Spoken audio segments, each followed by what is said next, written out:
Greetings, you guys. This is Jamal coming to you from Imperial Comics and Games. Thank you for joining us again, and we're ready now for day 2 of 5 cards over the course of 5 days.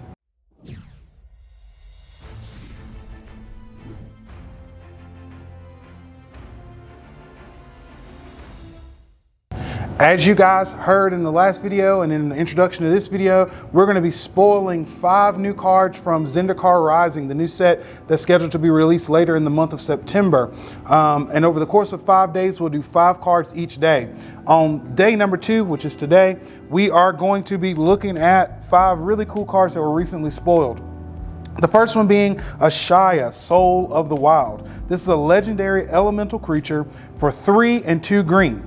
Here's why this is cool, because as you know, Zendikar is all about some lands. So we have lots and lots of landfall triggers and lots of things that help us to play additional lands each turn. So listen to what Ashaya can do. Ashaya, Soul of the Wild's power and toughness are equal to the number of lands you control. That's why I didn't give you guys the power and toughness when I gave the rundown of the card, because it's just asterisk asterisk right now. Non-token creatures you control are forest lands in addition to their other types. They're still affected by summoning sickness, however. So if you're looking for a way to really boost your mana base while you're playing, this card is your friend. Because it's going to turn your non-token creatures into forests, which can potentially boost your mana, and all the other things that can interact with these additional lands. It's going to be a lot of fun. For the older players, this is a kind of a throwback to the Multani card from Dominaria and a few other cards in the past, where the power and toughness is directly equal to the number of lands you control. So if, for example, you have played 5 lands, then the power and toughness of the Ashaya is 5/5. I have an Omnath commander deck, Omnath Locust of Rage, and I mentioned that in yesterday's video. And that deck allows me to play a bunch of lands, buku lands. You know, easy for me to get 10, 15, or even more lands if, you know, the game goes that long.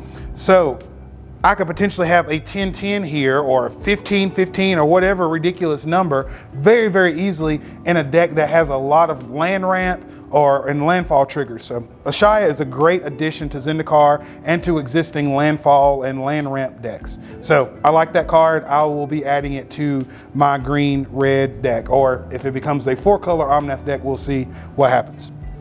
The next card on my list for today is the Mackenzie Ox. The Mackenzie Ox. This is a 4/4 normal creature. It's an ox.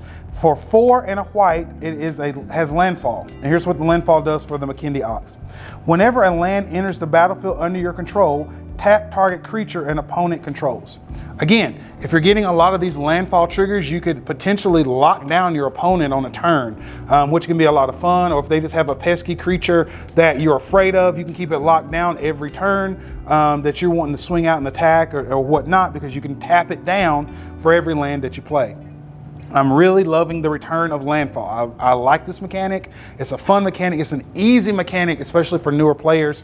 Whenever you play a land, boom, this happens. So I play a land with Mackenzie Ox, I tap your creature.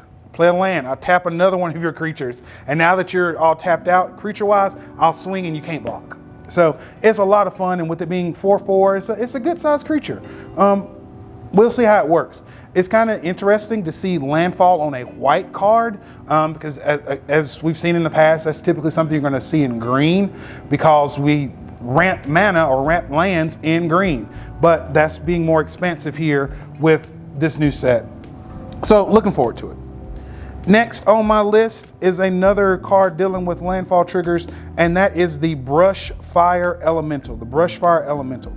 Here's why this card is cool and it's fun, and I think it's going to make a big impact in standard and potentially in modern as well if you can keep it going.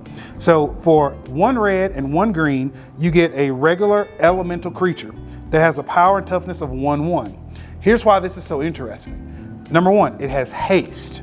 And it's similar to the Skulk mechanic from back in the day, if you guys remember that, where Brushfire Elemental cannot be blocked by creatures with power 2 or less. So no little critters can stop your guy. Now, here's where the fun really kicks in. It has landfall. Here's the landfall trigger. Whenever a land enters the battlefield under your control, Brushfire Elemental gets +2/+2 until end of turn. So he starts out as a 1/1, but he has haste. So I play this creature, 1/1 with haste. Then I start getting my land ramp, my landfall triggers going. Let's say I play 3 lands, boom, boom, boom, right? He's getting +2/+2 for each one of those lands. So my 1/1 creature with haste has now turned into, after 3 lands, a 7/7 creature with haste swing. You know, and if you have these other things like the Mackenzie Ox in play, where I've now tapped down all your creatures from my landfall triggers, because again, remember, landfall, when you play the land, it does all of your landfall triggers. So the Mackenzie Ox would go off, then the Brushfire Elemental will go off, and whatever else you have with landfall will go off with each land you play. So I play those lands, tap you down with the Mackenzie Ox, and then here comes my giant hasted Brushfire Elemental to come and get you and potentially knock you out, especially in a standard game with 20 life points. So it's a lot of fun. It's very, very easy to take advantage of this. Again, it's another card I see myself using. Number 4, Kassa Royal Chaser. Kassa Royal Chaser. This is a legendary creature for 1 blue and 1 red. It's a 1/2 legendary human wizard. Now, if you guys will recall, back in Dominaria, we got a lot of wizard support. Now, the Wizards tribe has been around since pretty much the beginning of Magic. But we got a lot of support for wizards in Dominaria, and I remember seeing a lot of wizard-themed decks because there was many mechanics that played off of the wizard keyword. It's seemingly getting some more support now with Zendikar Rising, because here we have a card that's directly affected by the number of wizards that you have. So Kassa, for 1 blue, 1 red, she has flying and haste. I say she, it may be a he, I apologize if I'm wrong. Kassa has flying and haste, and if you tap it, the next instant or sorcery spell you cast this turn costs X less to cast, where X is the number of wizards you control as this ability resolves. So if you're doing a spell slinger type deck, some sort of Izzet sort of deck, this blue-red, and you got a bunch of wizards in play, you can dramatically slash the cost of your instants and sorceries and just have a lot of fun with this card. It does have some limitations with it being legendary, as well as you have to tap it to use this ability, but it could still be useful in certain situations. I don't know if this is something that I would use, but I could definitely see it being used in a Wizards deck or a Spell Slinger deck. Last but not least, a favorite of mine of the new set, because I am a mill player. You should have known. Of course, I'm a mill player. I'm also a stacks player. I'm that guy that is probably you're not gonna have a lot of fun with, but I'm sorry, that's just how I am.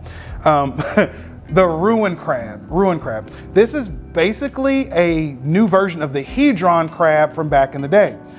For 1 blue, you get a 0/3 creature crab. It's not legendary, just a regular creature. And he has landfall. And here's how his landfall works. Whenever a land enters the battlefield under your control, each opponent mills 3 cards.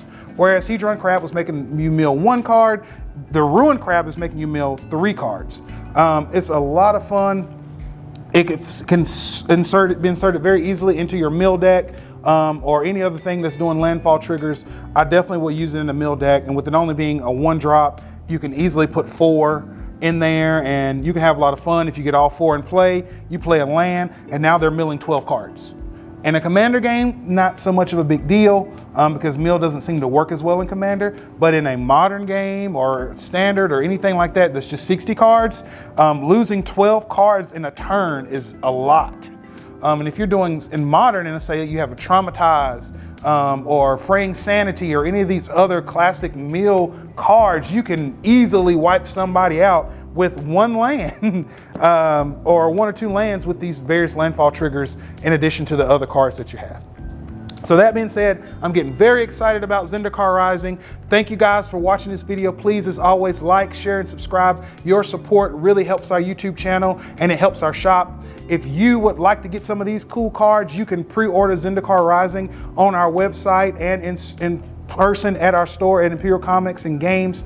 We look forward to the new set and the pre-release. We're going to have a lot of fun with it, and we have now completed day 2 of our 5 cards in 5 days.